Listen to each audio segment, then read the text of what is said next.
શ્રી ગણેશાય નમઃ। મિત્રો, આપ જોઈ રહ્યા છો યુટ્યુબ આપણી ચેનલ સ્વમાન કા માર્ગમાં આપ સૌનું સ્વાગત છે।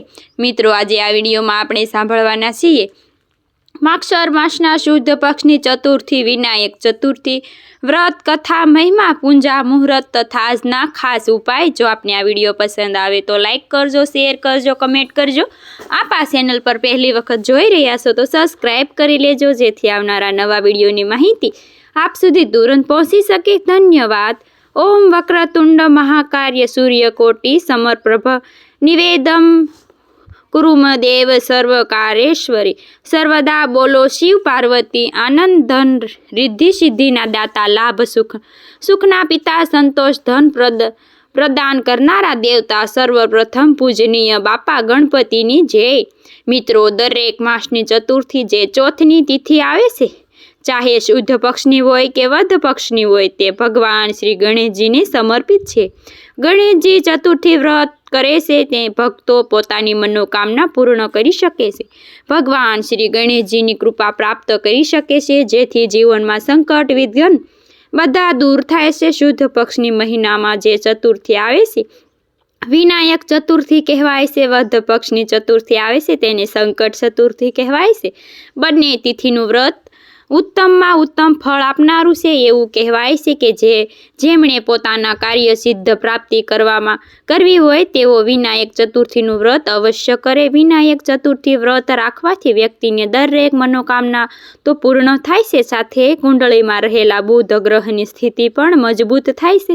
ભગવાન શ્રી ગણેશજીની વિઘ્નહર્તા પણ છે, વિઘ્નહર્તા છે, વિઘ્નકર્તા પણ છે। અને ભગવાન શ્રી ગણેશજી સર્વપ્રથમ પૂજનીય દેવતા મનાય છે। આપણે કોઈને કાર્ય આરંભ કરવું હોય તો શુભ કાર્ય કરવા હોય તો ત્યારે પણ આપણે સાથીઓ જે કરીએ છીએ તે કંકુ તિલક અક્ષત લગાવીએ છીએ, કુમકુમ સ્થાપન કરીએ છીએ। શ્રી ગણેશજીની સ્થાપના કહેવાય છે, ગણેશજીનું જ સિમ્બોલ કહેવાય છે, ચિહ્ન કહેવાય છે। એટલા માટે હિન્દુ ધર્મમાં પંચ દેવતાઓનું શ્રી ગણેશજીનું પણ સ્થાપન થાય છે। જીવનમાં કોઈ સમસ્યા આવી હોય તો બાધા આવી હોય ત્યારે પણ ગણેશજીની ચતુર્થી વ્રત ઉત્તમ છે। વ્રત થાય છે ન થાય, કથા અવશ્ય સંભળાય છે। ભગવાન શ્રી ગણેશજીનું પૂજન અવશ્ય કરી શકાય છે। સૌ પ્રથમ આપણે જાણી લઈએ ચતુર્થીનું મુહૂર્ત વિશે જાણી લઈએ અને તિથિ આરંભ ક્યારે થાય છે। આપણા હિન્દુ પંચાંગ અનુસાર માગશર માસના શુક્લ પક્ષની તિથિ પ્રારંભ થાય છે તારીખ 24 ઓક્ટોબર 2025 બપોરની 12:50 આસપાસ ભગવાન શ્રી ગણેશજીનો જન્મ બપોરના સમયે થયો હતો, 12 વાગ્યાની આસપાસ। એટલા માટે આ તિથિ ઉત્તમ મનાય છે। માટે તિથિ પ્રમાણે જોઈએ તો તારીખ 24 ઓક્ટોબર 2025 ને સોમવારના દિવસે આ વિનાયક ચતુર્થીનું વ્રત રાખવાનું રહેશે। ભગવાન શ્રી ગણેશજીનું આ વ્રત છે બપોરના સમયે બાપાનું પૂજન થાય છે। ખાસ કરીને 11 થી 12 વાગ્યા સુધી વચ્ચે ભગવાનનું પૂજન કરવું ઉત્તમ મનાય છે। જો કે સવારે પણ કરી શકાય છે અને સાંજે પણ સૂર્યાસ્ત સમયની આસપાસ પણ કરી શકાય છે। ભગવાન શ્રી ગણેશજીની પૂજા વિશે પણ જાણી લઈએ। પ્રભુની પૂજા કેવી રીતે કરવી? ભક્તો ભગવાન શ્રી ગણેશજીનું આ વ્રત કરવા માંગે છે તેઓ સવારે વહેલા ઉઠીને સ્નાન આદિ પરવારી શુદ્ધ વસ્ત્ર ધારણ કરે, ત્યારબાદ મનમાં ભગવાન શ્રી ગણેશજીનું સ્મરણ કરે। આપણા ઘરમાં મંદિરમાં ગણેશની સ્થાપના થયેલી હોય તે મૂર્તિ કે ફોટો રૂપમાં અથવા પૈસો કે સોપારીના રૂપમાં તેમનું પૂજન કરી શકાય છે। ભગવાન શ્રી ગણેશજીનું આ વ્રત ઘણું સહેલું છે, પૂજન પણ સહેલાઈથી થાય છે અને વ્રત પણ એક જ દિવસનું હોય છે। સાંજે સૂર્યાસ્ત થાય એટલે વ્રત પૂર્ણ થઈ જાય છે। આ વિનાયક ચતુર્થી વ્રતમાં ભગવાન શ્રી ગણેશજીની મૂર્તિ કે ફોટો હોય તેનું શ્રેષ્ઠ પૂજન કરવું જોઈએ। ધૂપ દીપ નિવેદ દુર્વા ઘાસ મોદક લાડુનો ભોગ અર્પિત કરી શકાય છે અથવા કોઈ પણ મીઠાઈ ભોગ લગાવીને ભગવાન શ્રી ગણેશનું પૂજન કરી શકાય છે। જો આપને ઘેરે ન કરી શકીએ તો મંદિરે જઈને દર્શન પૂજન કરી શકાય છે। નાગરવેલના પત્ર ઉપર 2 લવિંગ અને સોપારી રાખીને ભગવાનને પાનનું બીડું અર્પિત થાય છે। આ રીતે પ્રભુની પૂજા કર્યા પછી વ્રતના સંભાળાય છે, આરતી કરાય છે। વાર્તા સંભળાય છે. ભગવાન શ્રી ગણેશને આપણે ભોગ સમર્પિત કર્યો છે તેમાંથી ગાય માતાને પણ થોડીક પ્રસાદી ખવડાવી ભગવાન શ્રી ગણેશના આ વ્રતમાં એક ટાઈમ ભોજન લઈ શકાય છે અથવા ઉપવાસ પણ કરી શકાય છે. ભોજન સાત્વિક લેવું અને સાંજના સમયે લેવાનું હોય છે. સાંજના સમયે ફરી ભગવાન શ્રી ગણેશનું પૂજન વિધિ કરી વ્રત સમાપ્ત કરવાનું હોય છે. આપણાથી જે થાય તે દાન પુણ્ય કરવું. આજે ન થાય તો કાલેના દિવસે કરી શકાય છે. આ રીતે ભગવાન શ્રી ગણેશનું સાદું સરળ આ વ્રત છે. આજે કહેવાય છે કે ભગવાન શ્રી ગણેશને દુર્વા ઘાસને અત્યંત પ્રિય છે. તે અર્પિત કરવામાં મનથી શાંતિ પ્રાપ્ત થાય છે, ધન ધાન્યમાં વૃદ્ધિ થાય છે. ભગવાન શ્રી ગણેશને મોદક લાડુ અત્યંત પ્રિય છે. મોદકના લાડુ ભોગ ધરવાથી જીવનમાં ધન વૈભવ સુખ શાંતિ પ્રદાન થાય છે. ભગવાન શ્રી ગણેશનું આજે પૂજન કરવાથી જીવનમાં આવતા વિઘ્ન બાધા દૂર થાય છે. માતા પાર્વતી સહિત પણ ભગવાન શ્રી ગણેશની પૂજા થાય છે.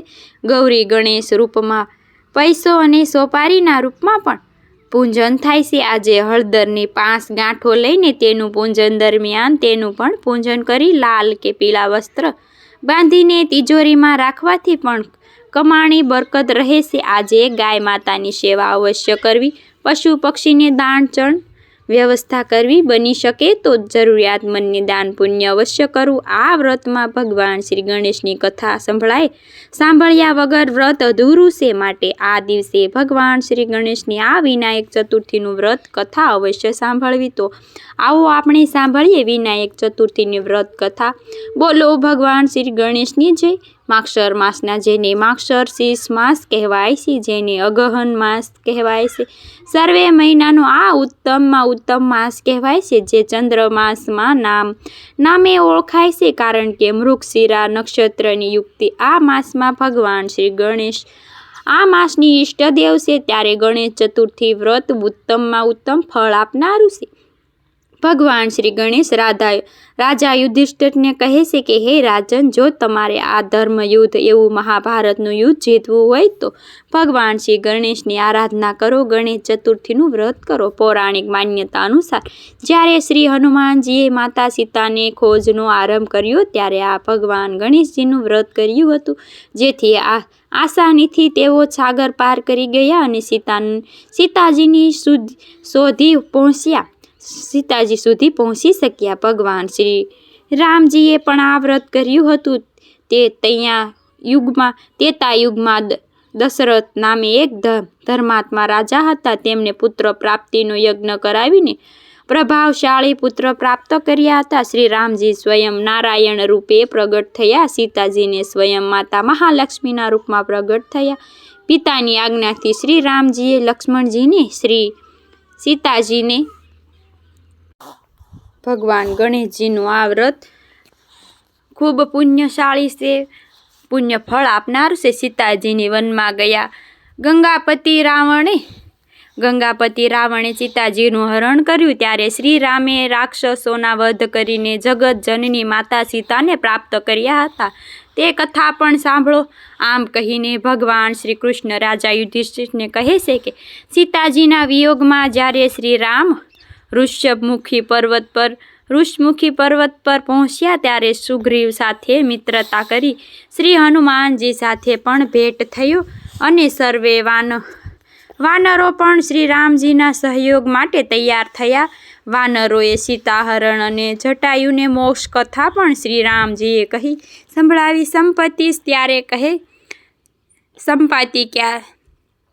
ત્યારે કહે છે કે હે ભાઈ, તમે ધન્ય છો જેમણે રામકાજ માટે શરીરનો ત્યાગ કર્યો. સમુદ્રની પીલે પાર રાક્ષસોની નગરી લંકા છે. જુઓ, ત્યાં અશોક વૃક્ષમાં નીચે સીતાજી બેઠા છે. ત્યારે હનુમાનજીએ જાંબવતીના સલાહથી તે કાર્યને આરંભ કર્યું. પહેલાં શ્રી ગણેશજીની કૃપા પ્રાપ્ત કરી હતી. હનુમાનજીએ ગણેશોત્સવનું વ્રત કરીને તે કૃપા શરણભરમાં જ સાગરને પાર કરી લીધું. શ્રી કૃષ્ણ રાજા યુધિષ્ઠિરને કહે છે કે હે રાજન, તમે પણ આ વ્રત કરો જેથી સંગ્રામમાં શત્રુઓ પર જીત પ્રાપ્ત કરી શકો. યુધિષ્ઠિર ભગવાન શ્રી કૃષ્ણના વચનો સાંભળીને રાજ્યને પ્રાપ્ત કરવા માટે ભગવાન શ્રી ગણેશનું આ વ્રત પ્રારંભ કરે છે. ભગવાન શ્રી ગણેશજીની કૃપાના પ્રતાપે જ પાંડવોએ પણ ધર્મયુદ્ધ એવું મહાભારતનું યુદ્ધ જીત્યું અને ધન ધાન્ય પરિપૂર્ણ રાજ્યોને પ્રાપ્ત કર્યું હતું. ગણેશજી ચતુર્થી વ્રત સર્વે દેવી દેવતાઓને પણ ચંદ્રદેવને કરવા માટે કહ્યું હતું. ભાદરવા માસની અંજવાળી જ્યોત ગણેશજી રિદ્ધિ સિદ્ધિ સાથે જ્યારે કૈલાસ આકાશ તરફ જઈ રહ્યા હતા. આકાશમાં માર્ગે દુદાવાળી દેવનું મુખ જોઈને ચંદ્રને હાંસી આવી, કારણ કે ચંદ્ર પાસે રૂપ જેવું હતું. સર્વે કોઈ ચંદ્રના રૂપના વખાણ કરતા હતા. ત્યારે ચંદ્રદેવને પોતાના રૂપ પર અભિમાન આવી ગયું હતું. ચંદ્રદેવ શ્રી ગણેશજીને કહે છે કે કેમ છે ગણેશજી, આજે બ્રહ્માદેવને તમને ભૂખ્યા કાઢ્યા છે? શું જોવો છો? તમારું પેટ તો દેખાતું જ નથી. છતાં ગણેશજી કંઈ બોલ્યા નહીં. ધીમા પગલે તેઓ ચાલતા જ રહ્યા. એટલા માટે વળી ચંદ્રદેવ કહે છે કે ધીમા પગલે કૈલાસ ઉપર ક્યારે પહોંચશો? વાહન કોઈ જોઈએ તો લઈ જાઓ.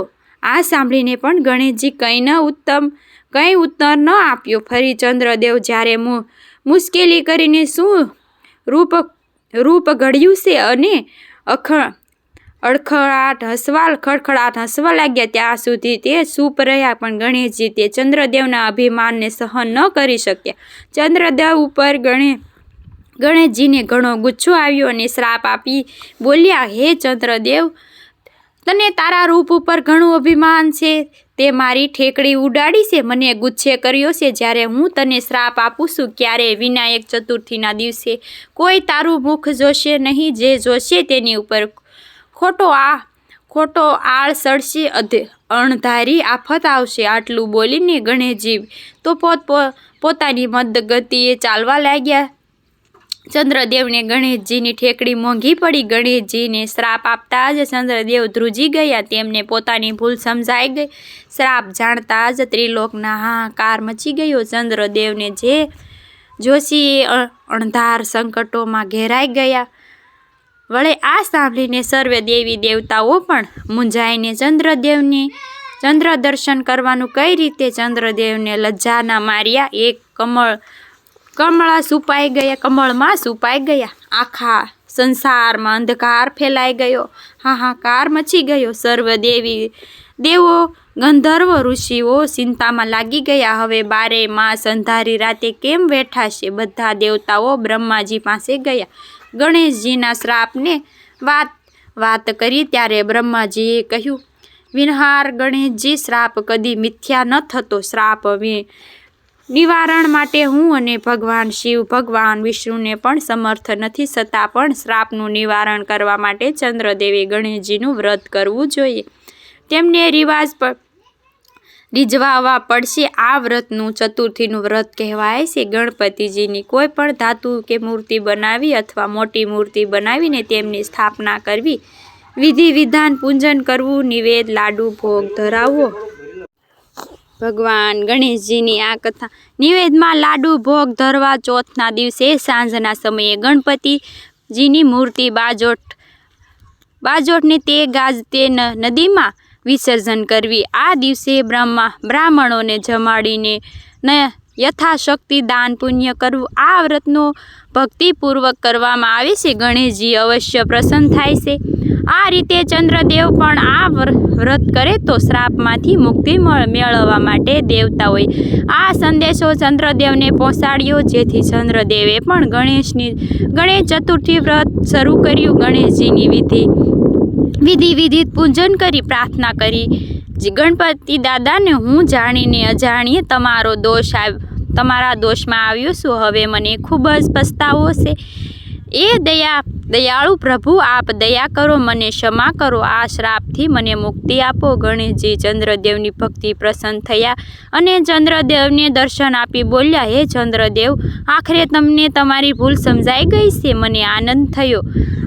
આપેલા શ્રાપથી સંપૂર્ણ મુક્તિ તો મળશે નહીં, પરંતુ તમારા વ્રતના પ્રભાવે હું પ્રસન્ન થાવ છું. શ્રાપ થોડો જરા હળવો બનાવી દઉં છું. જો કોઈ વ્યક્તિ ભાદરવા સુદ બીજના દિવસે ચંદ્ર દર્શન કરશે, પછી ચોથનું દર્શન કરશે, તો તો તેને કોઈ જાતનું સંકટ નહીં પડે, પરંતુ જો કોઈ બીજના ચંદ્રના દર્શન કર્યા વગર ચંદ્ર દર્શન ચોથના કરશે તેને કલંક લાગશે. કલંક દૂર કરવા માટે મારું ગણેશ ચતુર્થીનું વ્રત કરવું, સદાપૂર્વક વ્રત કરશે તેને ઉપર મારી કૃપા ઉતરશે. હે બાપા ગણપતિ, આપ જેવા હનુમાનજીને ફળ્યા એ જ રીતે ચંદ્રદેવને ફળ્યા, તેવી જ રીતે આપનું આ વ્રત કરનાર, કથા કહેનાર, સાંભળનાર સૌને ફળજો. બોલો ભગવાન શ્રી ગણેશજીની જય. મિત્રો, આપણે સાંભળી ચતુર્થી, વિનાયક ચતુર્થી વ્રત કથા, મહિમા, મુહૂર્ત, પૂજન વિધિ. મને આશા છે કે આપને આ વિડીયો જરૂર પસંદ આવ્યો હશે. મને સાંભળવા માટે ધન્યવાદ. એકદંતાય વિન્હે વક્રકુંડી ધીમહિ ધિયો યો ના પ્રચોદયા. બોલો રિદ્ધિ સિદ્ધિના દાતા ભગવાન શ્રી ગણેશજીની જય. મિત્રો, મને સાંભળવા માટે ધન્યવાદ. આપ સૌને મારા જય શ્રી કૃષ્ણ.